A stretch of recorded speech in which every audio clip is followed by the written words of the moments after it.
Now, I know it's been a little while since I was last on here properly, but you know, life and shit. But I saw a discussion, I suppose you would call it, over on Threads and on Blue Sky, that was basically talking about the value of novelizations. And a lot of people were saying they can't really understand why people are so reticent to let them go.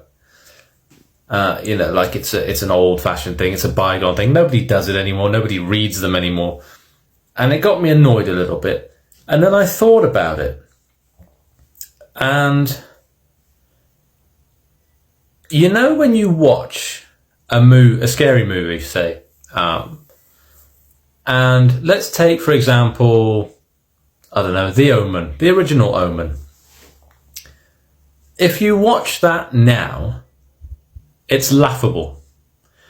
Because over time, what we perceive as scary, what we are terrified of, how that's presented on the screen, how it's filmed, special effects, you know, filming techniques, all of these things have moved on drastically. So if you try and watch one of those movies now, it's laughable. You may as well be watching a scary movie because it's not scary anymore. It loses its impact over time. You know, if you're still scared of a movie that uses pink blood instead of red, and that's got animatronic things where you can still see the puppet strings, all of these, you know, that's fair enough. But on the whole, they lose their impact, they lose their effect. There are so many movies that I loved as a kid that I can't watch now because it's just poor. You know, it's in comparison to the level of scares you get, it's poor, it's moved on. Novelizations don't suffer from that.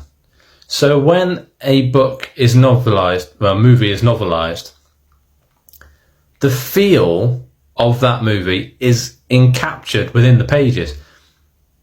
It doesn't degrade over time. You know, for example, you can read books like The Woman in Black now, and it's still terrifying. You can read books like the Book of the Exorcist is still scary, but the movie is more comical now.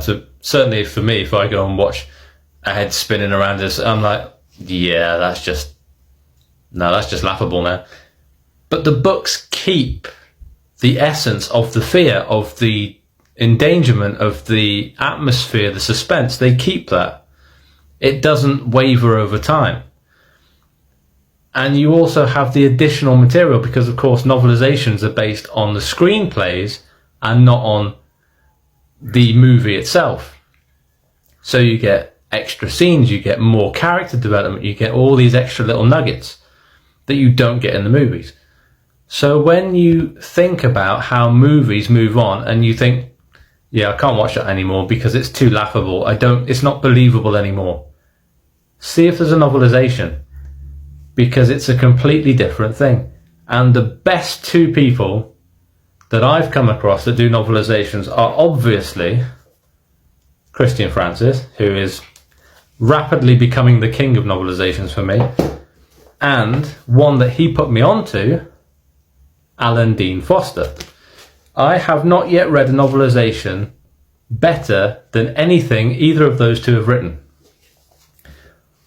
And I've read a lot, mostly because of Christian. I've read a lot of novelizations. He's still doing them. He's doing more. I can't wait to read them. And that's the difference. I would never watch some of these films. Titanfind. I would never watch the movie Titanfind because I think it would just be too cringy for me. But the book is one of my favourite books of the entire year that I've read. And it impacted my own work when I wrote Horizon. So this is the impact that novelizations have that movies don't. And this is why we're so reluctant to let them go. We want to keep them. We want to keep them going because they're kind of timeless, whereas sadly movies, not so much so.